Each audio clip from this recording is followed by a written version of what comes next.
के लिए नौकरी नहीं करते हैं। उनकी नौकरी देश के लिए शहीद होने के लिए है। उनके दिलों में इस देश के लिए जज्बा होता है कि हम अपनी जान निछावर करके हमारे देश में रहने वाले लोगों की हम रक्षा और सुरक्षा करेंगे। हमारे लिए तो पुलिस वाले भी हैं, लेकिन जितना सम्मान हमारे देश के जवानों के लिए है उतना उन लोगों के लिए नहीं है, क्योंकि ये लोग तो भ्रष्ट हैं। इस देश में अगर कोई ईमानदारी से अगर कोई अपनी कर्तव्यों की, अपने निष्ठा की अगर कोई ड्यूटी दे रहा है तो हमारे देश के वीर जवान हैं। उनकी बदौलत आज हम सुरक्षित हैं। तो ये हमारे लिए उनके प्रति एक श्रद्धांजलि थी, जो पुलवामा हमले में आज के ही दिन शहीद हुए। और हमने देखा है आज इस देश की जो परिस्थिति है कि सरकार ये पता लगाने हुए पे जुटी है कि किसके पास कितनी संपत्ति है।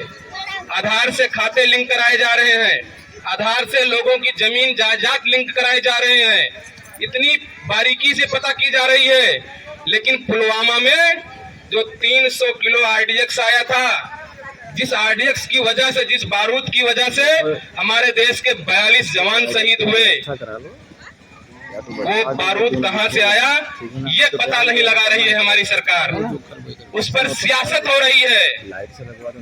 मैंने कुछ 2-4 लाइनें लिखी हैं उन हमारे देश के शहीदों के प्रति, जो मैं आप लोगों को बताना चाहूंगा, सुनाना चाहूंगा। चौराहे से मंगा लो किराया।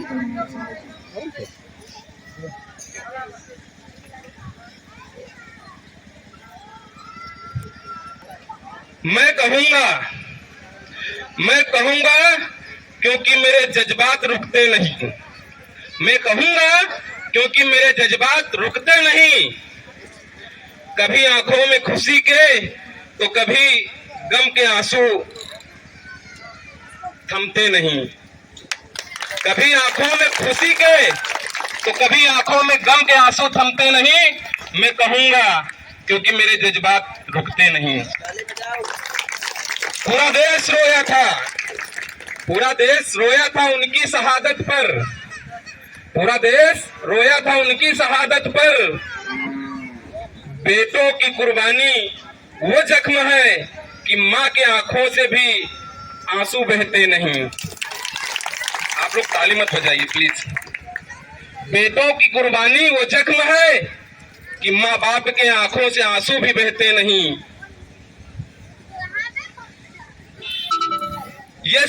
वो सियासत करते हैं, वो सियासत करते रहे हमारे जवानों की लाशों पर, वो सियासत करते रहे हमारे देश की जवानों की लाशों पर। इन नेताओं के बेटे सेना में भर्ती होते क्यों नहीं? इन नेताओं के बेटे सेना में भर्ती होते क्यों नहीं? धन्यवाद।